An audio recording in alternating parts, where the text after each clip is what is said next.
موضوع الدرس في قصة سيدة مريم وما فيها من العبر سورة التحريم تفسير ابن كثير. الحمد لله رب العالمين والصلاة والسلام على أشرف الأنبياء وسيد المرسلين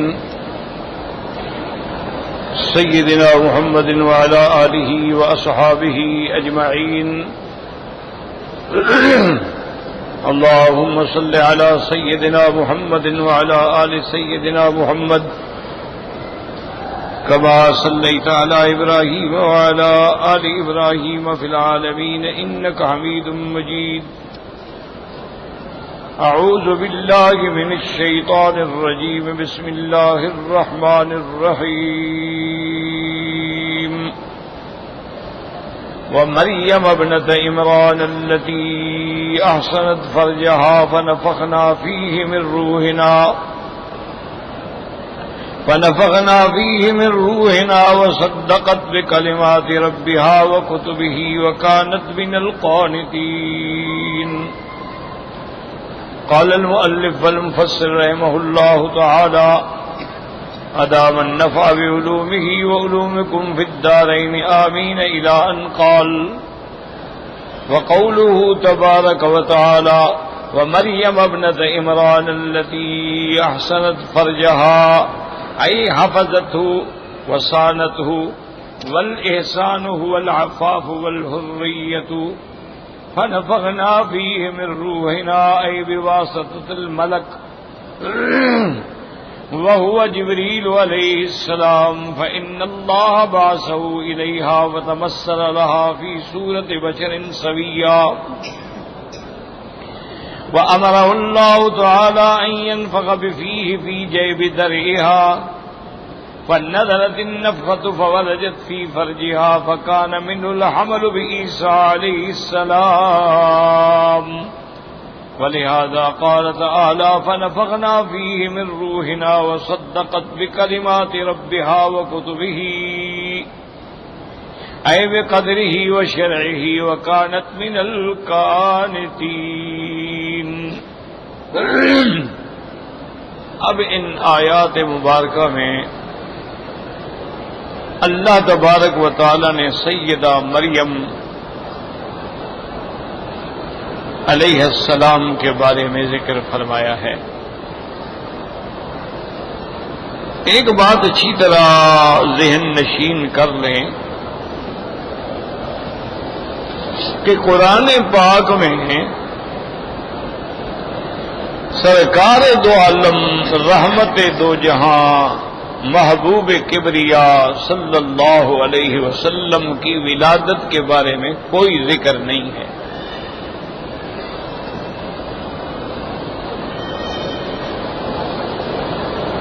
اس کے بجائے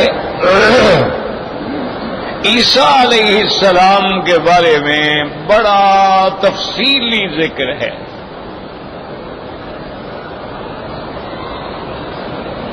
اور سارے قرآن میں آپ نظر ڈولائیں تو 4 پیغمبر ایسے ہیں جن کا ذکر قرآن پاک میں بار بار آیا ہے. سیدنا آدم علیہ السلام اللہ نے بار بار ذکر کیا، کئی صورتوں میں ذکر آیا. اسی طرح سیدنا ابراہیم الخلیل علیہ السلام کئی صورتوں میں ذکر آیا. اور اسی طرح سیدنا موسیٰ علیہ السلام ان کا ذکر بھی اللہ نے قرآن میں کئی مقامات پہ فرمایا. اور سیدنا عیسیٰ علیہ السلام ان کا ذکر بھی اللہ نے قرآن میں بڑی تفصیل سے بیان کیا. اس کی وجہ کیا ہے یاد رکھو. حالانکہ اللہ کے پیغمبر تو اللہ کے علم میں ہے، صحیح تعداد جو ہے وہ تو اللہ کے علم میں ہے. البتہ اتنا آتا ہے کہ رسول جو ہیں وہ 313 ہیں، اور بعض روایات ہیں لیکن ہیں وہی روایات اسرائیلیہ کہ 1,24,000 پیغمبر ہے، لیکن اللہ جانے. کیونکہ کسی صحیح حدیث مبارک میں اس کا عدد نہیں آیا. قرآن پاک نے تقریباً 25 انبیاء ہیں جن کا نام لے کے ذکر فرمایا ہے، اور باقی کا اللہ نے اجمالاً ذکر فرمایا ہے کہ وَمِنْهُمْ مَن لَّمْ نَقْصُصْ عَلَيْكَ. میرے محبوب بہت پیغمبر ہیں جن کا ہم نے آپ پر کوئی قصہ بیان نہیں کیا، لیکن ایمان سب پہ آئے گا.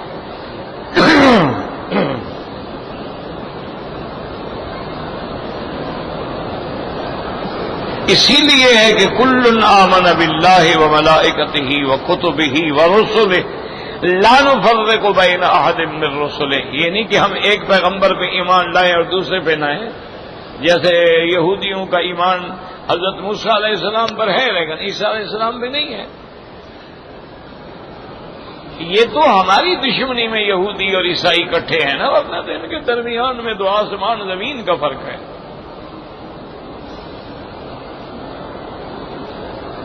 یہودیوں کے نزدیک تو عیسائی جو ہیں نعوذ باللہ وہ کافر ہیں، وہ کہتے ہیں گمراہ ہیں.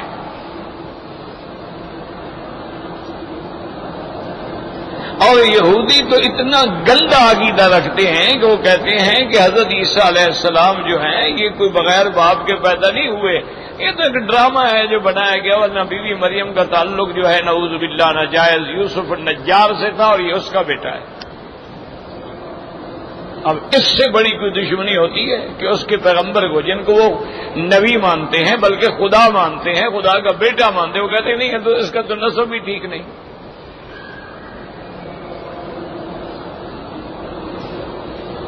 اور اسی طرح نصرانی کہتے ہیں کہ یہودی یہ تو گمراہ قوم ہے، تو گمراہ نسل ہے.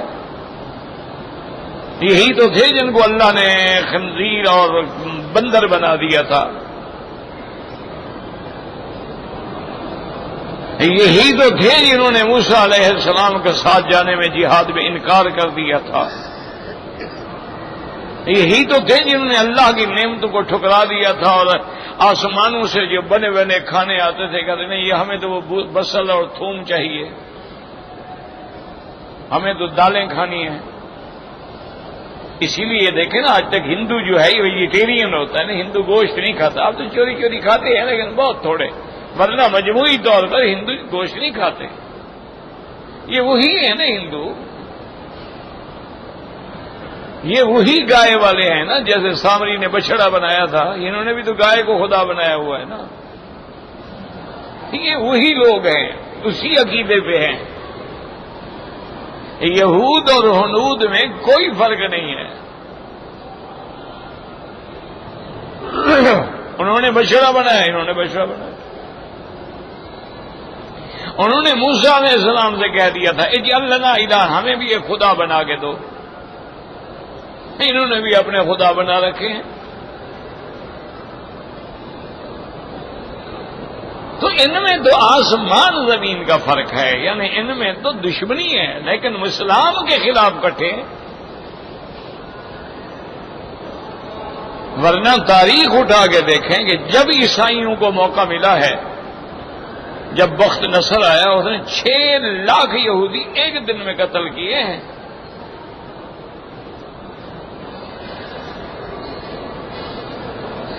اسی طرح جب بھی عیسائی حکومتیں وہ اقتدار پہ آئیں، ہٹلر کا زمانہ دیکھ لو، اس نے کتنے یہودیوں کو، بعد میں ہے 6 لاکھ، بعد میں کم ہے، اتنے لوگوں کو اس نے مارا ہے.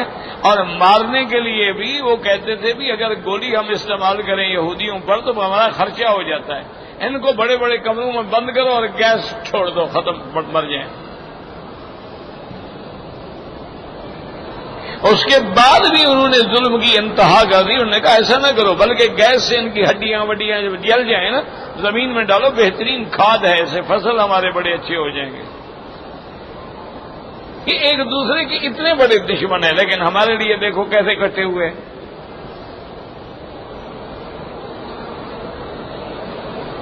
اسی لیے قرآن کہتا ہے کہ بعضهم اولیاء بعض. میرا مدنی یہ کافر ایک دوسرے کے دوست ہو سکتے ہیں، آپ کے دوست کبھی نہیں ہو سکتے. مسلمانوں کے دوست کبھی نہیں ہو سکتے، یہ آپس میں ایک دوسرے کی بڑی سی بڑی بات معاف کر لیتے ہیں، لیکن مسلمانوں کے خلاف متحد ہیں۔ تو آپ یاد رکھیں کہ آدم علیہ السلام کا ذکر اللہ نے بار بار کیوں فرمایا کہ بھی آدم اصل ہے نا، بنیاد ہے نا، جس سے اللہ نے انسانیت کو پیدا کیا اور نسل چلائی، اصل تو آدم ہے۔ آدم و حوا سے پھر آگے نسل بڑھی، تو جب آدمی کو اصل کا علم نہ ہو تو پھر تو وہ گمراہ ہو جائے گا، اس لیے آدم علیہ السلام کا بڑا ذکر ہے۔ حضرت ابراہیم الخلیل علیہ السلام کا ذکر بھی زیادہ آیا ہے۔ اس کی وجہ یہ ہے کہ جب سرکار دو جہاں تشریف لائے ہیں تو مکے والے لوگ جو تھے ابراہیم علیہ السلام کو مانتے تھے، یہودی بھی مانتے تھے، نصرانی بھی مانتے تھے، بلکہ سارے دعویٰ کرتے تھے کہ ہم تو خود ملت ابراہیم علیہ السلام کے دین پہ ہیں، اسی لیے تو ہم اس کے کعبے کے مجاور ہیں جو ابراہیم علیہ السلام نے بنایا تھا۔ تو اس پہ اللہ نے ابراہیم علیہ السلام کے واقعے کو کھول کھول کے بیان کیا اور بتلا دیا کہ ما کان ابراہیم یہودیا ولا نصرانیا ولکن کان حنیفا مسلما وما کان من المشرکین۔ فرمایا خبردار، ابراہیم علیہ السلام نہ تو یہودیت پہ تھے اور نہ نصرانیت پہ تھے، نہ شرک پہ تھے، وہ تو اللہ کے ماننے والے موحد تھے اور ابو الانبیاء تھے۔ تم ابراہیم علیہ السلام کے وارث کیسے بنتے ہو؟ ابراہیم بتوں کو توڑنے والا اور تم بتوں سے خدا کے گھر کو بھرنے والے، ایسے جھوٹے دعوے کیوں کرتے ہو؟ اس لیے اللہ نے سیدنا ابراہیم کے واقعے کو ذکر فرمایا، ان کا مکے میں آنا، بچوں کو چھوڑنا، کعبہ بنانا، زمزم کا نکلنا، قربانی بیٹے کی دینا، تمام واقعات کو ذکر فرمایا تاکہ ان لوگوں کو دماغ میں احساس ہو کہ بھی اللہ کا نبی تو ایسے واقعات بتلا رہا ہے جو اس کے زمانے میں بھی نہیں تھے۔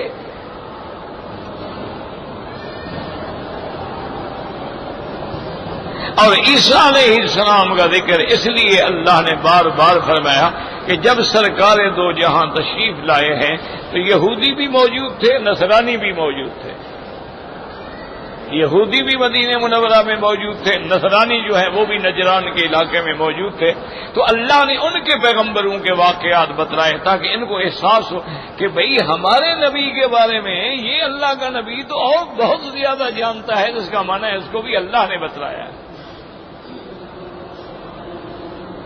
ان کے سامنے حضور کی صداقت کو رکھنے کے لیے اللہ تبارک و تعالی نے ان پیغمبروں کا ذکر سب سے زیادہ فرمایا۔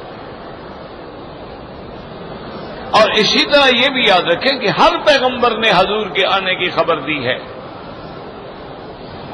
لیکن سب سے زیادہ سیدنا عیسیٰ علیہ السلام نے دی ہے، چونکہ ان کا زمانہ حضور کے قریب ہے۔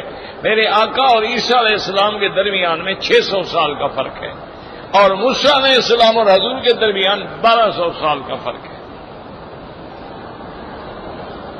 اور پھر عیسیٰ علیہ السلام بنو اسرائیل کے آخری نبی ہیں، ان کے بعد بنو اسرائیل میں نبی نہیں آیا، ان کے بعد نبوت جو ہے وہ بنو اسرائیل کے بجائے ولد اسماعیل میں آئی، اور سب سے افضل، سب سے اکمل، سب سے اجمل خاتم الانبیاء محمد مصطفیٰ ہے صلی اللہ علیہ وسلم۔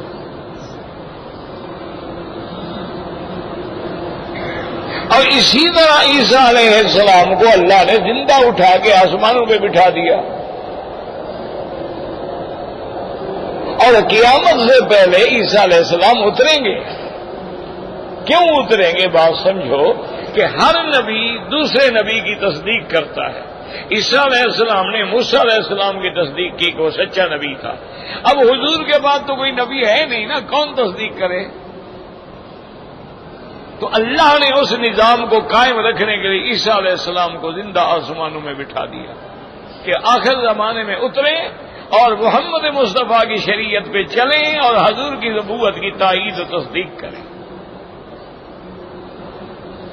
اس لیے حضور نے فرمایا کہ لَيَنزِلَنَّ عیسیٰ ابن مریم، عیسیٰ علیہ السلام اتریں گے علی منارۃ شرقیہ بیضاء دمشق، دمشق کے اندر ایک مسجد کے مینار شرقی جانب میں جو ہے اس سے اتریں گے، اور اس وقت نماز کھڑی ہو چکی ہوگی، امام پیچھے ہٹنے لگے گا تو فرمائیں گے نہیں تم نماز پڑھاؤ، میں نبی بن کے نہیں آیا، میں محمد مصطفیٰ کا متبع بن کے آیا ہوں۔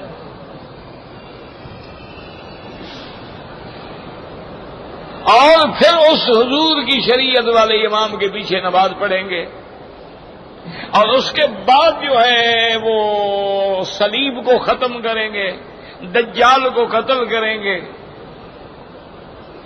اور پوری دنیا میں عدل و انصاف کو بھر دیں گے، اور آخر میں آپ شادی بھی فرمائیں گے۔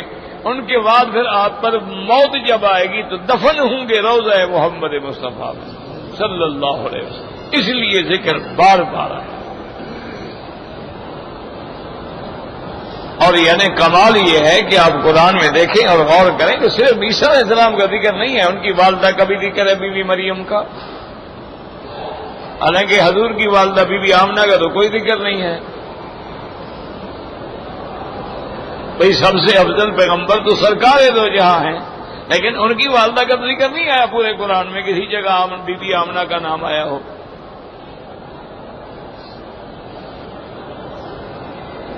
اچھا، حضور پاک کی کفالت عبد المطلب نے کی ہے، قرآن میں تو نام نہیں آیا ہے۔ اس کے بعد حضور صلی اللہ علیہ وسلم کی کفالت ابی طالب آپ کے چاچا نے کی ہے، قرآن میں تو نام نہیں آیا۔ لیکن عیسیٰ علیہ السلام کی تفصیل دیکھیں کہ بی بی مریم کا نام آیا، پھر بی بی مریم کی ماں کا بھی نام آیا، یعنی عیسیٰ علیہ السلام ان کی والدہ، پھر والدہ کی والدہ، ان کی نانی کا بھی قرآن میں نام آیا۔ سب سے پہلے اللہ نے ذکر کیا اور سورۃ آل عمران، اس میں قصہ آل عمران ہے، اور آل عمران کون ہے؟ یہ بی بی مریم کی والدہ۔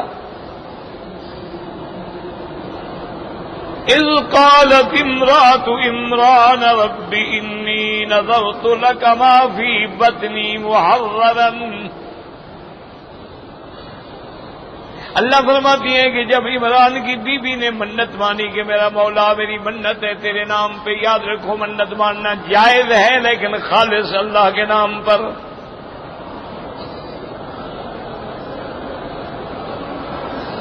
یہ جو لوگ منت مانتے ہیں کہ فلاں بزرگ کی قبر پہ دیگیں چڑھاؤں گی اور فلاں بزرگ کی قبر پہ چادر چڑھاؤں گی، یہ تو شرک ہے۔ نظر نیاز تو اللہ کے لیے ہوتی ہے۔ یہ اتنا چھوٹا موٹا گناہ نہیں، شرک ہے۔ اور ہمارے ہاں روافض نے ایسا زبانوں پہ ایک غلط لفظ چڑھا دیا ہے، جب بھی کوئی خیرات کریں گے نا جی، خاص طور پہ محرم میں، اور جی یہ خیرات تو اللہ کے لیے ہے لیکن نیاز حسین کے لیے ہے، تو شرک کیا ہوتا ہے؟ یہی تو ہوتا ہے نا کہ اس کی بات میں کسی کو شریک کرو۔ جب اللہ کے نام پہ خیرات کر رہے ہو تو پھر حضرت حسین کو کیسے شریک کر رہے ہو؟ یہ ہے کہ خیرات کرو، اللہ تیرے لیے خیرات ہے، اگر اس کا ثواب چاہیں تو آپ حضرت حسین کو بھی عطا فرما دیں۔ یہ تو نہیں نا کہ ان کو شریک کر دیں گے جی، یعنی یہ جو ہے صدقہ برائے خدا اور نیاز برائے حسین، یہی شرک ہے تو خیرات، لیکن جناب 11ویں شریف جو ہے یہ 11ویں والے پیر کے نام ہے، یہی تو شرک ہے۔ اور شرک کیا ہوتا ہے؟ آپ مینا میں بکری ذبح کرتے ہیں کس کے نام پر؟ اللہ کے نام پر، اور وہاں کس کے نام؟ اور جی بسم اللہ تو پڑھتے ہیں، لاکھ دفعہ بسم اللہ پڑھتے رہو، جب نیت ہی خیر کی ہو گئی بسم اللہ پڑھنے سے کیا ہو جائے گا؟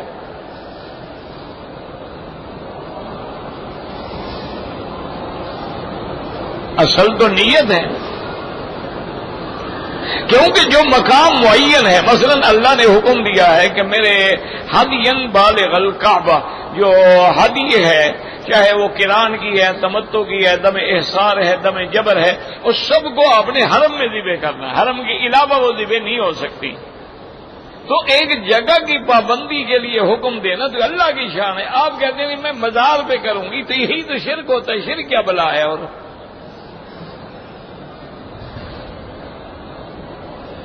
شرک کے کوئی سینگ تو نہیں ہوتے نا میرا بھائی۔ جو کام ہم نے اللہ کے لیے کرنا ہے، جب وہ غیر اللہ کے لیے ہو گیا تو شرک ہو گیا۔ جب ہم نے پکارنا اللہ کو ہے، ندا ہے، استغاثہ ہے، نظر ہے، نیاز اللہ کے لیے ہے، تو اگر ہم کہیں یا اللہ، یا رحمان، یا رحیم، یا حی یا قیوم، اور پھر کہیں یا رسول اللہ، تو اسی کا نام تو شرک ہے۔ اور شرک کیا ہوتا ہے؟ یا جبرائیل، یا میکائیل، یا دستگیر، اور شرک کیا ہوتا ہے؟ کہ یا حرف ندا ہے، اور ندا صرف اللہ کے لیے ہوتی ہے، اللہ کے سوا کسی کے آگے پکار نہیں ہوتی، اللہ کے آگے کسی سے سوال نہیں ہوتا۔ میرے محبوب نے وضاحت فرما دی، اذا سألت فاسأل من اللہ، جب مانگنا ہو تو اللہ سے مانگو۔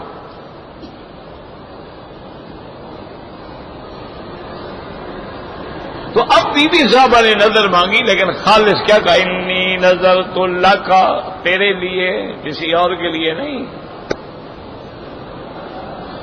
انی نذرت لک ما فی بطنی محررا۔ نظر بھی دیکھو نا، منت دیکھو کیسی نرالی منت ہے۔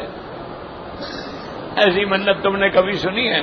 تمہاری ہماری منتیں تو یہی ہوتی ہیں نا، دیگیں چڑھائیں گے اور میں جناب بغیر جوتا پہنے ہوئے سندھ سے پیر ملتان والے کے دربار میں جاؤں گا۔ اچھا، بعض ہماری جاہل بہنیں بیٹیاں جو ہیں وہ منت مانتی ہیں، اللہ نے مجھے بیٹا دیا نا تو میں جناب اپنے گھر سے جھومر کھیلتی ہوئی پیر کی قبر پہ جاؤں گی۔ پیر صاحب جھومر دیکھنے کے لیے بیٹھے ہوئے ہیں قبر میں۔ وہ ہمارے ایک بزرگ تھے، فوت ہو گئے، تو بہت بڑے عالم تھے، بہت بڑے مجاہد بھی تھے، موحد بھی تھے۔ وہ مجھے کہتے تھے مکی صاحب، اگر اللہ قادر ہے آج ابو جہل اینڈ کمپنی کو دوبارہ زندہ کر دے اور وہ ہمارے مشرکوں کا حال دیکھے، وہ تو کان پکڑ کے بات جائیں گے، وہ تو کہیں گے یہ شرک تو ہمارے باپ کو بھی نہیں آتا تھا جو یہ کر رہے ہیں۔ انہوں نے کہا تو ابو جہل جو یہی کہتے تھے نا بھی ہم نے بتوں کو ایک ذریعہ بنایا ہے، واسطہ بنایا ہے، اللہ کے ہمیں قریب کر دیں گے۔ یہ تو انہوں نے نہیں بنایا تھا کہ نہیں، دینے والے بھی یہی ہیں۔ یعنی ہمارے مشرک تو اتنی ترقی کر گئے ہیں، وہ کہتے ہیں خدا کے پلے میں وحدت کے سوا کیا ہے، مجھے جو بھی کچھ بھی لینا ہے میں لے لوں گا محمد سے۔ کہتے ہیں اللہ کے پاس تو صرف توحید ہی رہ گئی ہے، باقی سب کچھ حضور کے پاس ہے۔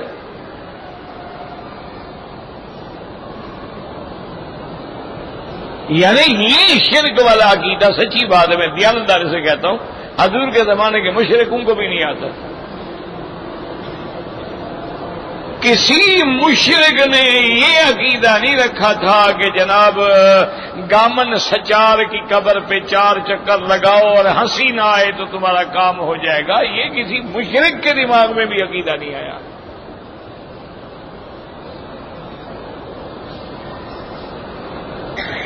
یہ عقیدہ کسی مشرک کے دماغ میں بھی نہیں آیا کہ پیر صاحب کی مزار پہ لکڑی کے عضو بنا کے بیچے جائیں اور جو عورت وہاں سے لے آئے گی اس کو حمل ہو جائے گا۔ یہ عقیدہ تو ان کو بھی نہیں آیا۔ یہ عقیدہ تو مشرکین مکہ کو بھی نہیں آیا کہ جی یہاں مکے مدینے میں جو کبوتروں کو دانے ڈالے جاتے ہیں نا، اس میں وہ جو کے دانے چنو اور وہ جو جب عورت کھائے گی تو اس کو حمل ہو جائے گا۔ خامن سے ہوا نہیں، کبوتر سے ہو جائے گا۔ یہ شرک تو ابو لہب کو بھی نہیں آتا تھا، ابھی جہل کو بھی نہیں آتا تھا۔ انہوں نے بھی ڈوبتے ہوئے خدا کو پکارا ہے. فَإِذَا رَكِبُوا فِي الْفُلْكِ دَعَوُا اللَّهَ مُخْلِصِينَ لَهُ الدِّينَ. اللہ فرماتے ہیں جب کشتیوں پہ سوار ہوتے ہیں اور کشتی ڈوبنے لگتی ہے تو پھر مجھے پکارتے ہیں کہ یا اللہ، خالص ہو کے مجھے پکارتے ہیں. اور جب ہم پکار سن کے نجات دے دیتے ہیں تو زمین پہ اترنے کے بعد پھر میرے ساتھ شریک بناتے ہیں. لیکن ڈوبتے ہوئے اللہ کے سوا کسی کو نہیں پکارتے. اور ہمارا مشرک تو کہتا ہے کہ جناب جب ڈوب رہے ہو تو پیر فضل حق ہمارا بیڑا دھک. یہ تو اس وقت بھی خدا کو نہیں پکارتا. ایمان سے کہو پر یہ مشرک زیادہ ہے، یہ وہ پہلے زمانے والے مشرک زیادہ تھے.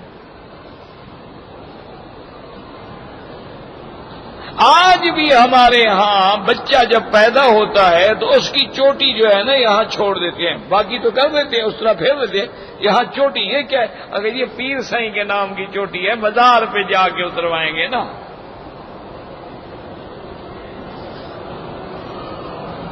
یہ تو سچی بات ہے، مکے کے کافروں کو بھی یہ طریقہ نہیں آتا تھا.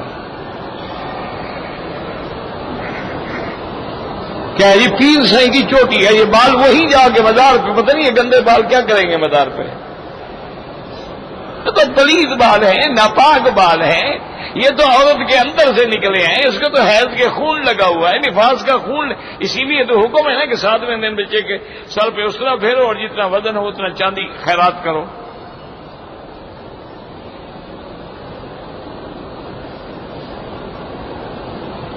اس لیے یاد رکھو کہ پہلی بات تو حضور نے فرمایا کہ منت ماننے سے فائدہ شیدہ کچھ نہیں ہوتا.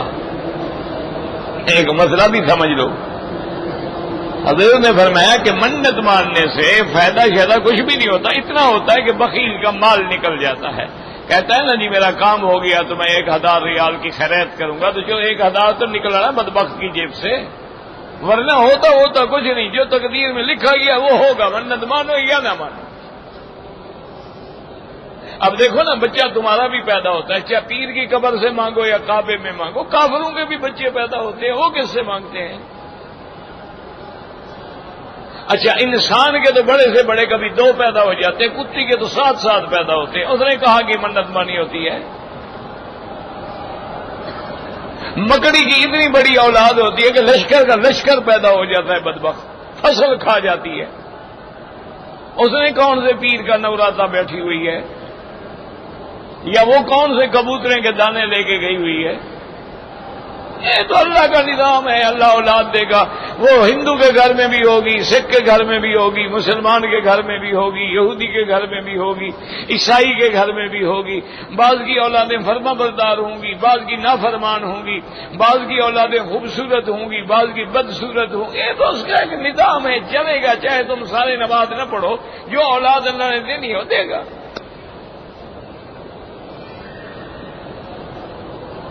وہ تو اس کا ایک نظام ہے. ہوا چلے گی کافر کو بھی لگے گی، مسلمان کو بھی لگے گی. بارش برسے گی کافر کی زمین پہ بھی برسے گی، مسلمان کی زمین پہ بھی برسے گی. یہ تو اللہ کا نظام ہے، وہ چلے گا. اس کی ساری مخلوق ہے، چاہے کافر ہو چاہے ہندو ہو، جیسے مخلوق ہے اس کی. اور وہ بھی اندرون پردہ خدا کی تلاش میں ہیں بدبخت، لیکن راستہ غلط ہے. آپ نے دیکھا ہے نا ہندو دیوالی مناتے ہیں. آج کل تو تم سارے جانتے ہو ماشاءاللہ، چونکہ فلموں کے تم ماسٹر ہو. اور کچھ دیکھو نہ دیکھو، قرآن دیکھنا نصیب کیا ہے نہ ہو، فلم تو بغیر نیند ہی نہیں آتی رات کو. تو دیوالی میں کیا کرتے ہیں؟ دیے جلاتے ہیں. دیواروں پہ دیے، دروازوں پہ دیے، سڑکوں پہ دیے، دکانوں پہ، اور قطار لگی ہوتی ہے دیوں کی. اچھا جو بڑے لوگ ہیں وہ دیے میں گھی ڈالتے ہیں، اور جو غریب ہوتے ہیں وہ تیل ڈالتے ہیں. تو بھائی اتنے لاکھوں دیے جلانے کی کیا ضرورت ہے؟ روشنی کے لیے ایک بڑی پاور کا بلب لگا دو. دیکھا نہیں حرم کے اوپر کیسے چھت پہ انہوں نے ماشاءاللہ سرچ لائٹیں لگائی ہیں، پورا حرم دن بن جاتا ہے. تو اتنے دی اصل وجہ کیا ہے کہ یہ بھی وہ روشنی ڈھونڈنا چاہتے ہیں ایمان والی. ان کو بھی روشنی کی تلاش ہے، لیکن ان کو پتہ نہیں کہ روشنی باہر سے نہیں ملتی، وہ تو اندر ہوتی ہے۔ من يرد الله ان يهديه يشرح صدره للاسلام فهو على نور من ربه، جس کو اللہ ہدایت دیتے ہیں اس کے اندر روشنی پیدا کر دیتے ہیں، وہ حق و باطل کو سمجھ لیتا ہے، حلال حرام کو سمجھ لیتا ہے۔ یہ بھی بیچارے نور کی تلاش میں ہیں۔ دیکھو نا عیسائی کرسمس میں دیکھو کیسے بتیاں جلاتے ہیں، کرسمس ٹری سجاتے ہیں، اور جناب قدم قدم پہ ان کو بھی خدا کی تلاش ہے، وہ بھی نور ڈھونڈ رہے ہیں، لیکن ان کو پتہ نہیں یہ عارضی نور ہے، یہ مادی نور ہے۔ نور اصل نور ایمان ہے کہ اللہ ولی الذین آمنوا یخرجہم من الظلمات الی النور، اور وہ من کا نور جو ہے وہ دنیا میں بھی اور مرنے کے بعد بھی، اور جب وہ پل صراط پہ جا رہا ہوگا اس وقت بھی نور ہوگا۔ نورہم یسعی بین ایدیہم وبایمانہم یقولون ربنا اتمم لنا نورنا واغفر لنا انک علی کل شیء قدیر۔ یا اللہ ہمارے اس نور کو پورا فرمانا، راستے میں نہ بجھ جائے۔ حتیٰ کہ حضور نے فرمایا بعض ایمان والوں کا تو اتنا درجہ ہوگا، ان کا نور ایسے ہوگا جیسے آسمانوں تک جا رہا ہو، بعض کا نور مینار کے برابر ہوگا، بعض کا نور اس کے قد کے برابر ہوگا، اور بعض کا نور جو ہے انگوٹھے پاؤں کے انگوٹھے میں ہوگا، لیکن ہوگا ضرور اس کی روشنی میں وہ پل صراط گزر جائے گا۔ نور تو وہ ہے، یہ نور تھوڑا ہے کہ بتیاں جلاؤ۔ جیسے آج کل ہم نے بھی ماشاءاللہ سوچ لیا ہے، ہمارے لوگ بھی پیچھے نہ رہے نا جی، ہم نے بھی سوچ لیا کہ چلو جی میلاد کے بہانے سے بتیاں جلاؤ، ساری بلڈنگوں پہ کم کمیں ڈال دو، اور یہ دلیل ہے محبت کی۔ سبحان اللہ، اچھی دلیل ہے بھائی۔ اور جتنا تم نے بجلی پہ خرچ کیا ہے کسی غریب کو دے دو، جتنا تم نے جھنڈیوں پہ خرچ کیا ہے کسی یتیم کو دے دو، بیوہ کو دے دو، بیماروں کو دے دو، مریضوں کو دے دو۔ نہیں، وہ پھر پتہ کیسے لگے گا کہ یہ عاشق ہے یا عاشق نہیں؟ کیونکہ عاشق کا معنی ہے جھنڈیاں لگانے والا۔ سیاسی جلسوں میں بھی جھنڈیاں چلتی ہیں، اب دینی جلسوں میں بھی جھنڈے چلتے ہیں، اور میلاد میں بھی ماشاءاللہ جھنڈے چلتے ہیں۔ انا للہ و انا الیہ راجعون۔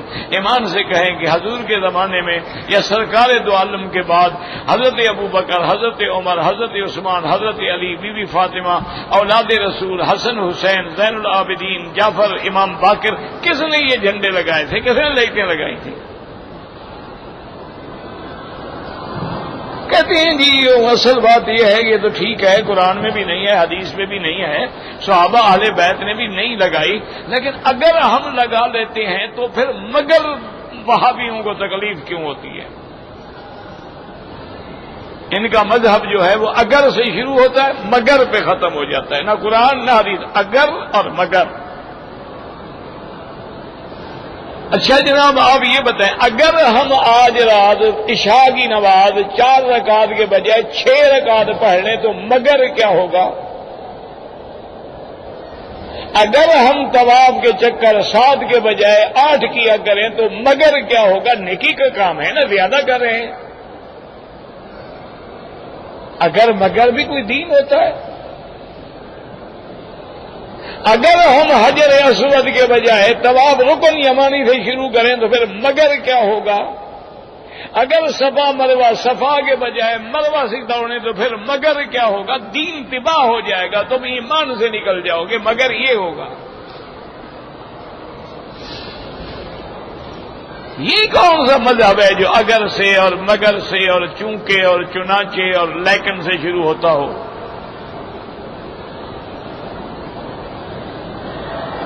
دیکھیں بی بی نے جو منت مانی ہے نا، یقین کریں پوری دنیا کی تاریخ پڑھ ڈالیں، ایسی منت شاید کسی نے مانی ہوگی۔ رب انی نذرت لک ما فی بطنی محررا فتقبل منی۔ میرا اللہ میری منت ہے جو میرے پیٹ میں بچہ ہے۔ دیکھو کیسے عقیدہ کیسے سمجھا رہی ہے نا، عیسیٰ علیہ السلام کی اماں ہے نا، اللہ اکبر. مسلمانوں خدا کے لیے قرآن پڑھا کرو. 4 آیتیں پڑھا کرو, ضروری نہیں ہے کہ زیادہ پڑھو. 4 آیتیں پڑھ لو, آدھا رکوع پڑھ لو, آدھا سبا پڑھ لو, ترجمہ دیکھو, تفسیر دیکھو, نہ سمجھ آئے علماء سے جا کے سمجھو. دیکھو بی بی نے کیسے, ایک تو مسئلہ یہ بتا دیا, انی نظرت لک, میری منت صرف تیرے لیے ہے اور کسی.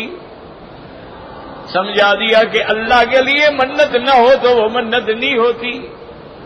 اور ما فی بطنی, اور جو میرے پیٹ کے اندر ہے, چاہے میں اتنے بڑے آدمی کی بیوی ہوں اور آگے پھر میں بی بی مریم کی ماں بننے والی ہوں, عیسیٰ علیہ السلام کی نانی بننے والی ہوں, لیکن جو میرے پیٹ میں ہے مجھے پتہ نہیں کیا ہے, لڑکا ہے یا لڑکی ہے.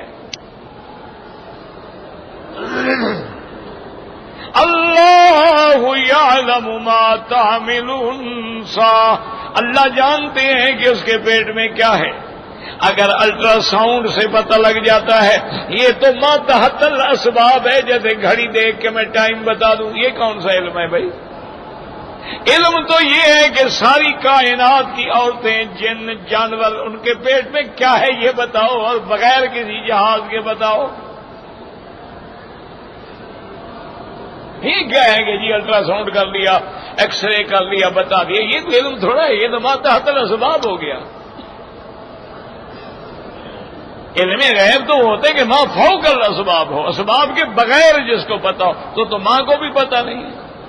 اچھا یہ تو آپ بتا دیں گے کہ لڑکا ہے یا لڑکی ہے, یہ آپ بتا دیں گے کہ یہ سعید ہے یا شقی ہے, کیا آپ یہ بتا دیں گے کہ یہ جنتی ہے یا جہنمی ہے؟ کوئی ایسی مشین بنی ہے دنیا میں؟ یہ صرف اللہ کی ذات جان. اس لیے بی بی کہتے ہیں انی نظرت لک ما فی بطنی, جو کچھ میرے پیٹ میں ہے میرا اللہ میں تو نہیں جانتی. محررا, میں اس کو آزاد کر کے صرف تیرے گھر کے لیے, تیرے دین کے لیے, تیرے دروازے کے لیے غلام بناؤں گی. فتقبل منی, اور ساتھ یہ مسئلہ بھی سمجھا دیا کہ منت ماننے کا معنی یہ نہیں کہ اللہ مجبور ہو گئے معوذ باللہ ماننے پہ, بلکہ درخواست کی اللہ مہربانی فرما کے میری منت قبول کر. یہ نہیں ہے کہ ہم طواف کریں تو قبول ہو جائے اس کی مرضی, ہم ساری زندگی طواف کرتے رہیں اور قبول نہ ہو, ہم ساری زندگی حج پڑھتے رہے اور قبول نہ ہو. وہ تاریخ میں واقعہ آتا ہے نا کہ ایک بہت بڑے اللہ والے بزرگ جو تھے وہ بھی طواف کر رہے تھے, اس کے بعد ملتزم پہ کھڑے ہوئے ہیں, تو تاریخی واقعات اللہ عالم. تو وہاں جب کھڑے ہوئے تو اب وہ دعا مانگ رہے ہیں, ان کے آگے جو بندہ ہے ملتزم سے لگا ہوا ہے, چیخ چیخ کے دعائیں مانگ رہا ہے, رو رہا ہے, اور آواز آتی ہے کہ جاؤ تمہاری حاضری میں قبول نہیں کرتا, تمہاری حاضری مردود ہے.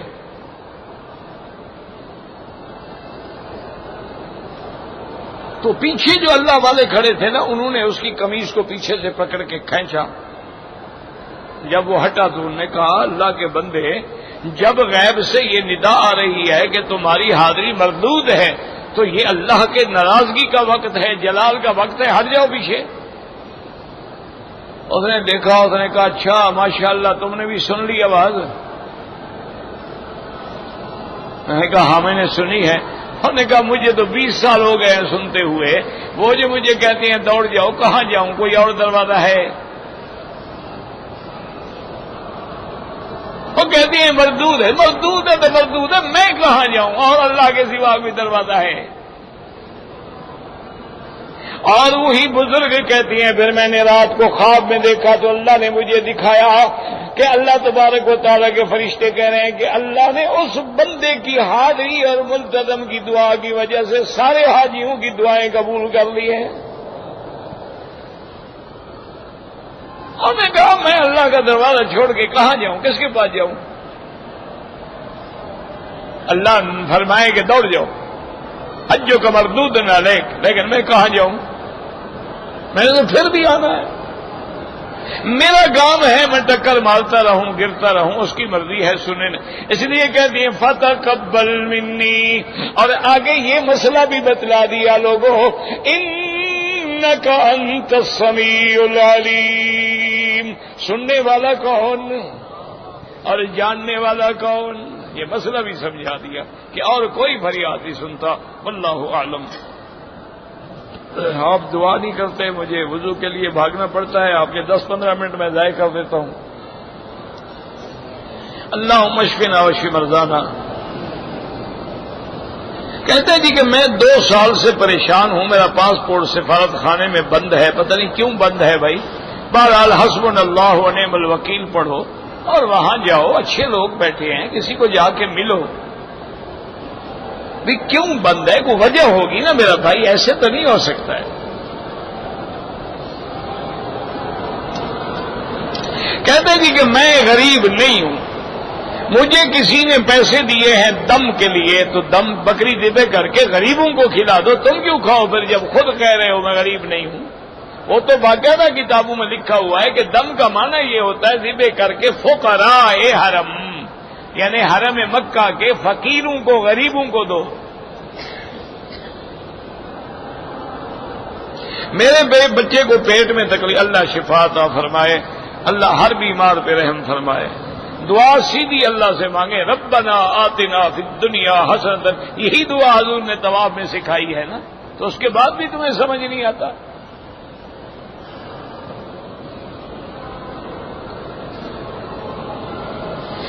میں نے 15 دن رہنا ہے، نماز پوری پڑھو۔ ہاں اگر 8 دن یہاں رہنا ہے، 8 دن مدینہ شریف میں رہنا ہے، پھر قصر پڑھو گے۔ میں نے عمرہ کر لیا ہے، اب دوبارہ عمرہ بی بی عائشہ کی مسجد سے آپ بالکل کر سکتے ہیں، والدین کے لیے بھی کر سکتے ہیں بالکل۔ رفع یدین کرنے کی حدیث بھی موجود ہے اور نہ کرنے کی حدیث بھی موجود ہے۔ خدا کے لیے دونوں مولوی مل کے اس پر زور لگاؤ جو بدبخت نماز ہی نہیں پڑھتا، جو پڑھ رہا ہے اس کو پڑھنے دو، اس سے نہ لڑو، اس پہ محنت کرو۔ جو نہ رفع یدین وہ نماز ہی نہیں پڑھتا، باہر کھڑا رہتا ہے سگریٹ جلا کے، یہاں اذان ہوتی ہے وہ حمام گھس جاتا ہے۔ ربنا تقبل منا انك انت السميع العليم وتب علينا انك انت التواب الرحيم اللهم اجعل لنا وللمسلمين من كل هم فرجا ومن كل ضيق مخرجا ومن كل بلاء عافية صلى الله تعالى على خير خلقه سيدنا محمد وعلى آله وصحبه أجمعين اللهم صل على سيدنا محمد وعلى آل سيدنا محمد كما صليت على إبراهيم وعلى آل إبراهيم